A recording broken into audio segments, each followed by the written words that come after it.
உனக்கு தாரேன்.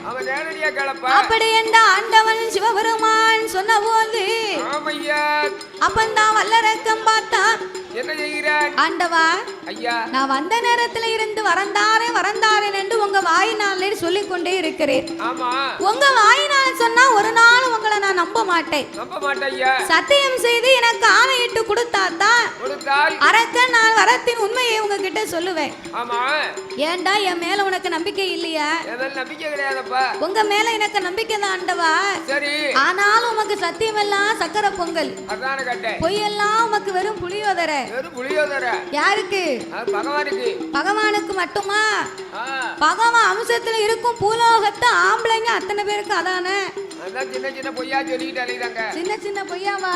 பெரிய பொய் சொல்றாங்களோ? பெரிய பெரிய பொய்யெல்லாம் சொல்லிக்கிட்டு இருக்காங்க. இருப்பாங்கல்ல. தரவே காலையில சொல்லுவாரு, எப்படி இனியோட குடிக்கவே மாட்டேன்டி, இன்னைக்கு மட்டும் சாயங்காலம் மட்டும் சரக்கு அடிச்சுக்கிறதேன், அதுக்கு மட்டும் ஒரு 150 ரூபாய் இருந்தா கொடு அப்படின்னு சொல்லுவாரு. அந்த அம்மாளும் நம்பி 150 ரூபாய கொடுத்துருவா. சரி, நம்ம புருஷன் இன்னைக்கு குடிக்க மாட்டோம்ங்காரு. இன்னைக்காவது இந்த பாவி இந்த வார்த்தையை சொல்லி இருக்கான், இன்னையோடு இந்த 150ஓட போகட்டுமே அப்படின்னு நம்ம பீடி சுத்தி சேர்த்து வச்சிருப்பா. கேட்ட உடனே படக்குன்னு எடுத்து கொடுத்துருவா. அவரு கேப்பாரா? அவரு 150க்கு வாங்கிட்டு போய் 135க்கு ஒரு பாட்டில வாங்கி மீதி இருக்கு பாரு இந்த 15 ரூபா, அதுல ஒரு பண்டத்தை வாங்கிட்டு வந்து ராவ அடிப்பாரு. தண்ணி ஊத்தாம ராவுல ராவா அடிப்பாரு. வரவே அடிச்சிட்டு வந்து காலையில பார்த்தா உனக்கு பழக்கம் பேசிக்கிட்டு இருக்கு. பழக்கம் இல்ல, வேற ஒண்ணும் வழி இல்லனா ஊர்வாய் தான் நக்கணும். அப்படியா? காலையில பார்த்தா மறுபடி ஒரு கடனை வாங்கிட்டு வந்து வீட்டுக்காரிக்கிட்ட கேட்கவே மாட்டாரு. கூட ஒரு கோட்டை அடிச்சிட்டு வந்து நிப்பாரு. அப்புறம் அன்னையில இருந்து வீட்டுல சண்டை தான் நடக்கும். அத மாதிரி சத்தியமெல்லாம் உங்களுக்கு சக்கரை பொங்கல், பொய்யெல்லாம் உங்களுக்கு வெறும் புளியோதரை. ஆண்டவா நீங்க சத்தியம் பண்ணி கொடுங்க, நான் வரத்தோட உண்மையை சொல்லுதேன். அப்படி என்ற ஆண்டவன் இடத்தில் சொல்ல சத்தியம் வேணும்னா உனக்கு யாரு மேல வேணும்? உங்க அருகாமையில யார் இருக்கிறா? வீட்டுக்காரி பார்வதி இருக்கா. அந்த அம்பிகை அங்க இருக்கன்னே அகிலாண்ட கோடி பிரம்மாண்ட நாயகி ஆதிவரா சக்தியின் மீது எனக்கு நீங்க ஆணையிட்டுட்டாங்க. வல்லரக்கா யார் மேல வேணாலும் சத்தியத்தை கேளு. ஏன் என் வீட்டுக்காரி பார்வதி மேல் கேட்க 4 நாள் சோமில்லடி. அவளுக்கு உடம்பு சரியில்லைன்னு சொன்னாதான் உனக்கு கொஞ்சமாவது செய்யக்கூடிய சத்தியத்துல அக்கறை இருக்கும். அப்படியா? பிறகு எப்படி மழுக்குனாலும் அவன் விட மாட்டேங்கானே. அதனால நீங்க பார்வதியின் மேல எனக்கு ஆணையிட்டு தாங்க. பார்த்தார் ஆண்டவன், என்ன நம்ம படைச்ச பிள்ளை தானே, அப்படி என்ன பெரிய ஒரு வரத்தை கேட்க போறான். அப்படி என்ற ஆண்டவன் பரமாக நினைத்து அந்த அரக்கனுக்கு சத்தியம் பண்ணி கொடுக்கிறார்.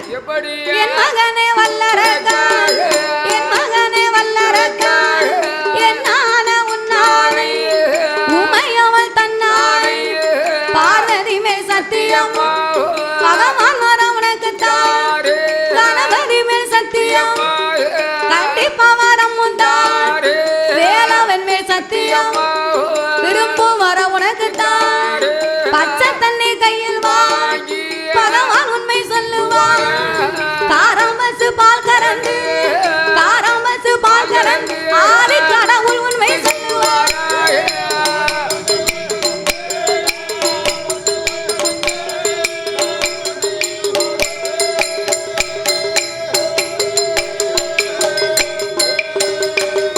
அங்கே சத்தியம் கொடுத்த போது சண்டால வல்லரக் ஆண்டவனே பகவான் அகில உலகத்தில் நான் ஒரு மானிடன், மானிடன் திருவுடம்.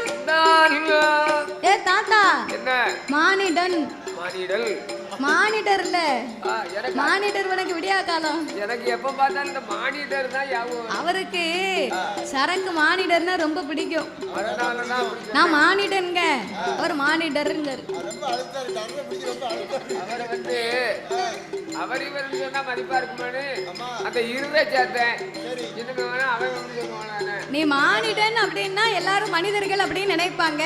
சரி, நீ மானிடன் அப்புறம் சரக்கு தான் ஞாபகம் வரும். அப்படி இல்ல. சரி, மானிடல். சரி, ஐயா படைத்தவ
அத்தனையும் கேட்டானே சண்டாளப்பாவி.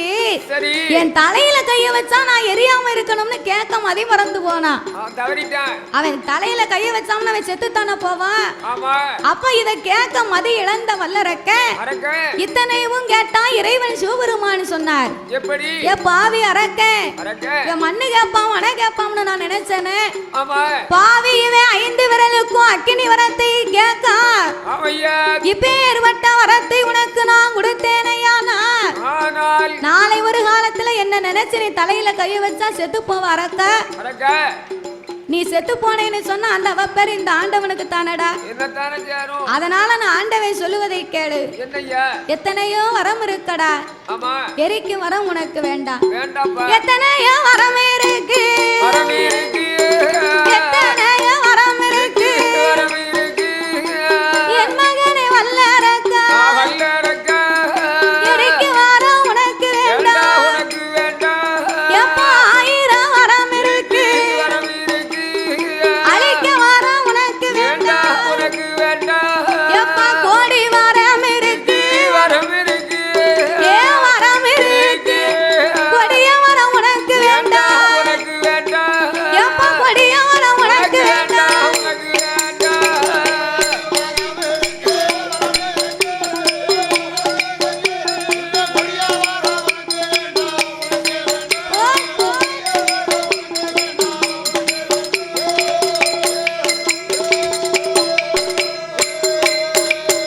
அப்பா நீ வாழ வரம் கேளுதா, உனக்கு மால வர வேண்டாமே. அப்பா நீ இருக்க வரம் கேளுதா, உனக்கு இறந்து போக வரமும் வேண்டாம். நீ ஆளும் வரம் கேளுதா, நீ ஆளியும் வர வேண்டாமே. என் மகனே வல்லரக்கா, அந்த ராவணன் ஆண்டு வரும் தென் இளங்காவூரி உனக்கு தாரே. ஹரிராமன் ஆண்டு வரும் அந்த அயோத்திய உனக்கு தாரே. யமதருமன் ஆண்டு வரும் எப்ப யமலோகத்தை உனக்கு தாரே. நீ மாப்பிள்ளையா நீரு, உனக்கு மார்க்கண்டைய வரமும் தாரே. என் கைலாசத்தை உனக்கு தாரே, கைலாசத்தை உனக்கு தாரே. ஏன் கடவுளோட பட்டம் தாரே.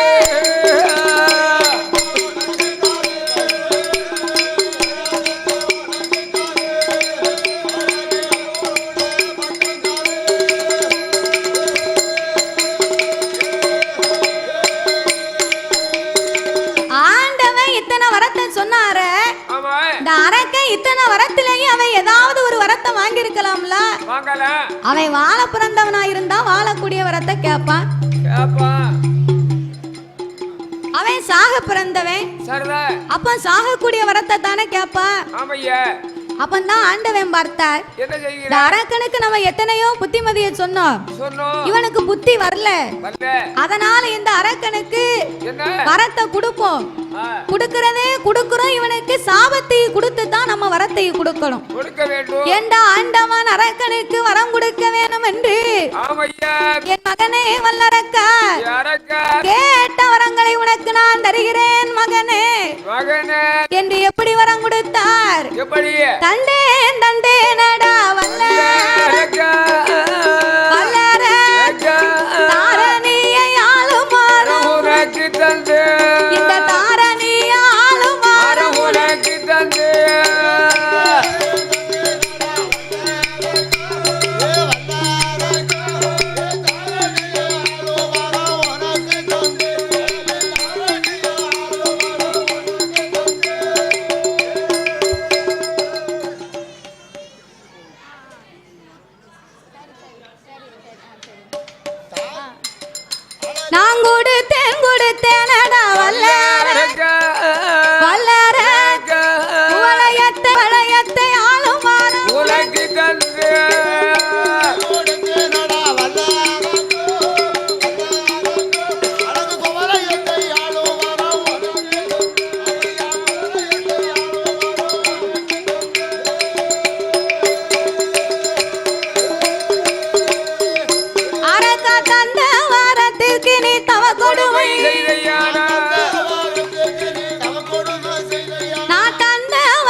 கொல்லுவான்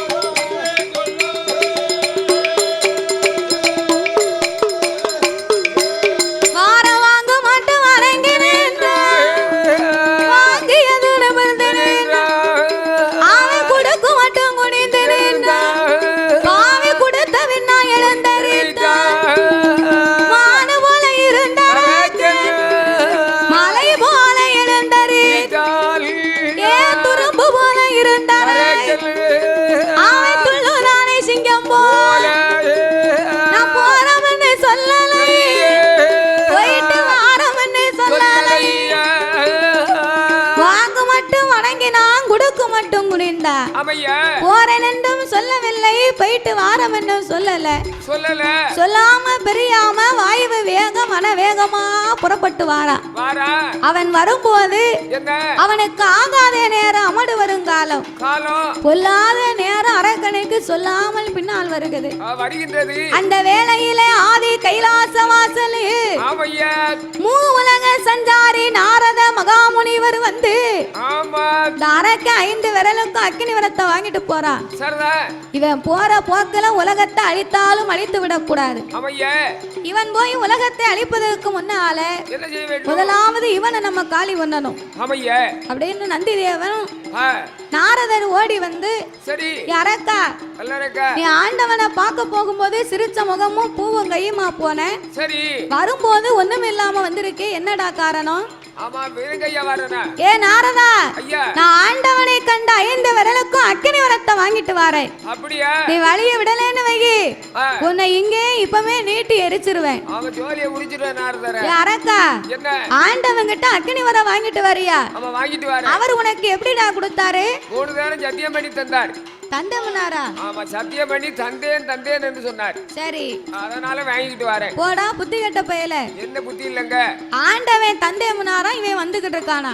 எப்படி வர? ஒரு ஆளு கிட்ட 10,000 ரூபாய் கடன் வாங்கினா எவ்வளவு இருக்குன்னு அங்க வச்சு எண்ணி பார்க்கணும். சரி, 1000 ரூபாய் தாள்ல எத்தனை தாள் இருக்கணும்? 1000 ரூபாய் தாள்ல 10,000க்கு 8 தாள் இருக்கணும். அப்படியா?